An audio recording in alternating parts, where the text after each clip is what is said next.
patience. We'll call this May 28th Planning Commission meeting to order, please. Call the roll. Shatner. Here. Cole. Cabana. Here. Torres. Here. Nyberg. Here. Herrera. Gaddis. Here. Galen. Here. Godinez. Rogan. Here. Okay, we need the approval of the April 23rd meeting. So, second. Call the roll, please. Shatner. Yes. Cole. Cabana. Yes. Torres. Yes. Nyberg. Yes. Gaddis. Yes. Galen. Yes. Godinez. Rogan. Yes. Agenda item number 1. Before we start, Mr. Chairman, my name is Gerald Gardner. I'm the Assistant Director of Planning Development Services here on behalf of your the Director.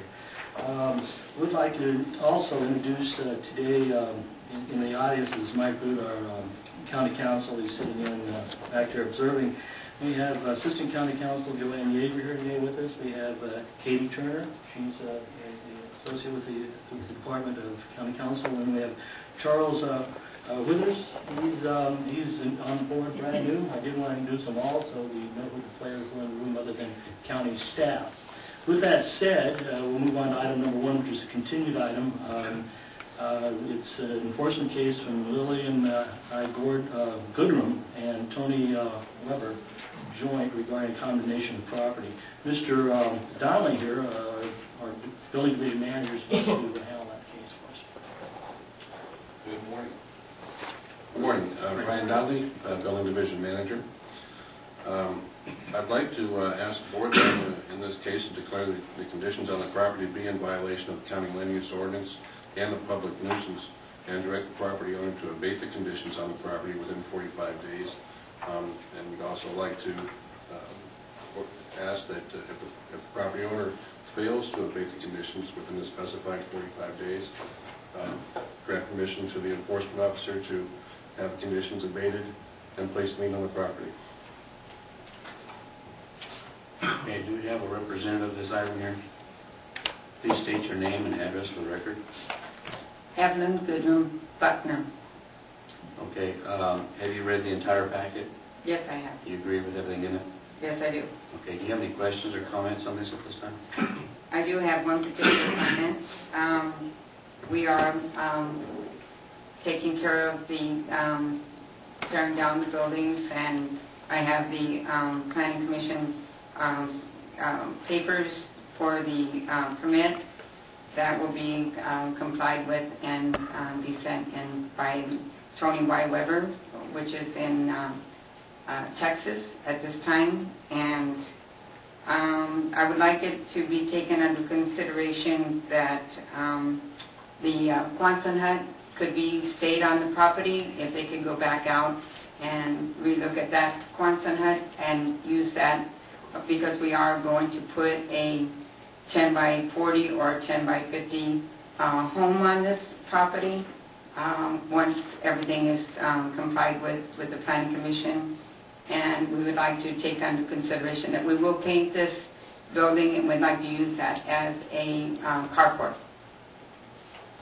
Okay. Is this something that you have in-house, or how is that? Our contention is that the building is dilapidated, and we think it's beyond repair. However, if engineering proved otherwise, after professional review, was some type of engineered fix, we would entertain that. But as it stands right now, it's a dilapidated old Quonset hut that's kind of falling apart. Okay. Do you understand how that would work? Not really. You have to contact an engineer and have them look at it and prove that it would be suitable for... And do you have paper or a phone number or something that I can... We have a list of local engineers. Okay. Okay. All right. If you have no further comments, we'll open this up to the public. Do we have anyone who would like to speak on this item?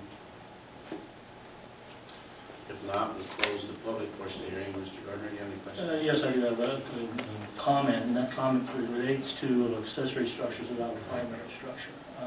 Within the time frame of the cleanup of the abatement of this particular project in 45 days, we would have to see some rapid changes, not only with the cleanup of the project, but also engineering report on that structure is stating when it needs to come into compliance or to be a safe structure, but also an application for a permanent structure to be placed on property. Without the permanent structure, we cannot allow the secondary structure to stay on the property. I have a few requests. Go ahead. Initially, I'd like to request that the request for action, number 3, be amended. I'd like to have it include that the relief sought is sought pursuant to County Code 91302.02 and Government Code Section 54988 and 25845. Now, these code sections give the same relief that's being sought without referring to the specific code section. So there's no prejudice here, where there's no attempt to hide anything. It's the same thing. Initially, well, then on another point, what's being requested here is something in the future. Please leave this so we can put this. And this is what we plan to do. And I would submit that until such time as applications or requests are submitted to engineering and planning, that the only thing to be ruled on is what's presently before the commission. Thank you. Thank you. Commissioners, any other questions or comments? Yeah, Darrell, if she's working with you and obviously she's pushing ahead with it, can she leave it quantum? Is there some way we can structure that? Well, first of all, I think council has advised us that items 1, 2, and 3, with those amendments to the numbers, would have to take place first. If in fact she brought in engineering plans within a very short time, those could be considered, but if they prove not to be something that could be repaired or whatever, the abatement would still have to take place. If it weren't, then that would be taken under advisement through the process of repair of the building permits, along with the building permit for the other structures. Now, council has advised us that today we're only looking at items 1, 2, and 3. Any further comments or questions? I'll make a motion to, for the code enforcement to take the recommended actions by staff as recommended with the additions from county council. Second. It's been moved and seconded for approval. Call the roll, please. Schaffner, Yes. Galana, Yes. Torres, Yes. Nyberg, Yes. Gaddis, Kalin, Yes. Bodine, Robin. Yes. Mr. Chairman, excuse me, do you have anything else to say? Not that case. The action taken today, of course, is under the conditions that were listed. If you have any questions regarding those, feel free to contact staff at Planning Development Services Office at 8801 Main Street after the hearing, please. The next item is item number 2 regarding code enforcement. Raymond and Gloria Castillo joint regarding condemnation of property in the Winter Haven area. Mr. Donnelly is also handling this project. Thank you. We would like to ask the commission then to find that the property owner failed to abate the conditions on the property within the specified 45 days as directed by the Imperial County Planning Commission on March 12, 2008.